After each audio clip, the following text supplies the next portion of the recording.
और देखो मैं आपको पहले बता रहा हूं, जेईई मेंस एंड एडवांस में पावर से रिलेटेड आपको सवाल मिलेंगे। ये प्लीज इस चीज को समझिएगा, हर चैप्टर का आखिरी पार्ट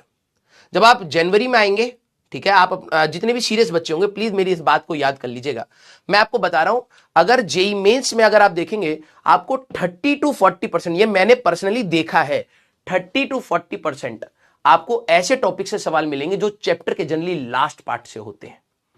लास्ट पार्ट से होते हैं। तो आप नॉर्मली हर बार बच्चा क्या करता है, स्टार्टिंग पार्ट को बहुत अच्छे से पढ़ता है और स्टार्टिंग पार्ट के जो क्वेश्चंस है कंपैरेटिवली आपको कम मिलते हैं। तो जैसे हमारा सिलेबस खत्म होगा, प्लीज आप सभी लोग अपना बैकलॉग एंड रिवीजन जनवरी के उसमें स्टार्टिंग वीक में ही आप सभी लोगों को क्या करना है, एक अपना, ठीक है, एक अपनी शीट बनानी है। शीट में बस आपको आखिरी के last 3 topics of the chapter सारे लिख लेने हैं, या आप बोलिए मैं आपको एक लिख के दे दूंगा कि भाई इनको अलग से लिख लीजिए। और आखिरी के, मैं बिलीव मी, अगर आपने एक हफ्ता आखिरी के हर टॉपिक्स को दे दिया, 3-3, 4-4 आखिरी के 2-3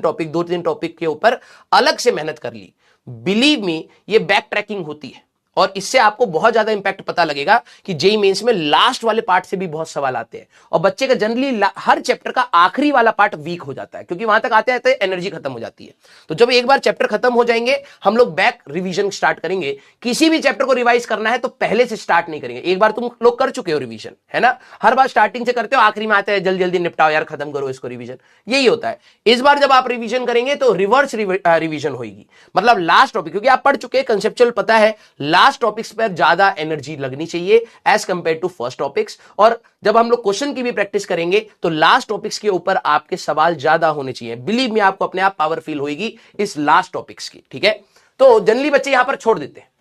मैं आपको टॉपिक्स दे दूंगा, आप जनवरी 1 से, अभी नहीं, अभी पूरा दिसंबर हमें पीवाईक्यूज करने, जनवरी 1 से लास्ट टॉपिक्स की लिस्ट दे दूंगा जो मुझे लगता है, कुछ लास्ट टॉपिक्स इतने इंपॉर्टेंट नहीं है, लेकिन यस लास्ट टॉपिक आप देखिए, हर चैप्टर का लास्ट उठा लीजिए, हर चैप्टर का लास्ट उठा लीजिए, आपको अपने आप पता लग जाएगा कि हाँ यार ये पूछा जाता है। अभी तो डैम्ड ऑसिलेशन हमारे पास हट गया, लेकिन उससे भी सवाल आते थे, डॉपलर से सवाल आते हैं, ठीक है, आपके इलेक्ट्रिक फ्लक्स जो लास्ट पार्ट में आपको पढ़ाया जाता है उससे सवाल आते हैं, charge sharing between the 2 capacitors उससे भर भर के सवाल आते हैं, करंट इलेक्ट्रिसिटी में अभी पोटेंशियोमीटर हमारे पास हट गया है, लेकिन अगर आप देखें मीटर ब्रिज पावर, इससे भी सवाल आते हैं। आप मैग्नेटिज्म में बात करेंगे, moving coil galvanometer, conversion of ammeter to voltmeter, ये बच्चों के हमेशा वीक पार्ट रहे हैं, ठीक है। बायोट-सैवर्ट लॉ में बच्चा बहुत तेज है, कन्वर्जन में खत्म हुआ पड़ा है, ठीक है। आखिरी में बड़ी बुरी हालत हो रखी है, ऑर्गन पाइप, रेजोनेंस ट्यूब, ये लास्ट पार्ट के हैं। इवन ऑप्टिक्स की अगर आप बात कर लेंगे तो हमारे पास थिन लेंसेज के कॉम्बिनेशन, डिप कर दिया, ये कर दिया, वो कर दिया, उसमें बच्चों को मौत आने लग जाती है। तो हर चैप्टर का ये चीज हमें करनी पड़ेगी, ठीक है। लास्ट में बताऊंगा, आप देखिए डी ब्रॉगली वेवलेंथ, वो तो केमिस्ट्री में आप लोगों ने पढ़ रखा है, थोड़ा सा सपोर्ट हो जाता है, लेकिन डी ब्रॉगली पर कितने सवाल आ रहे हैं, है ना, डी ब्रॉगली पर कितने सवाल आ रहे हैं, तो हर चीज के लास्ट पार्ट में लॉजिक गेट्स पर कितने सवाल आ रहे हैं, ठीक है। तो उस पर हम लोग भी तैयारी करेंगे, ठीक।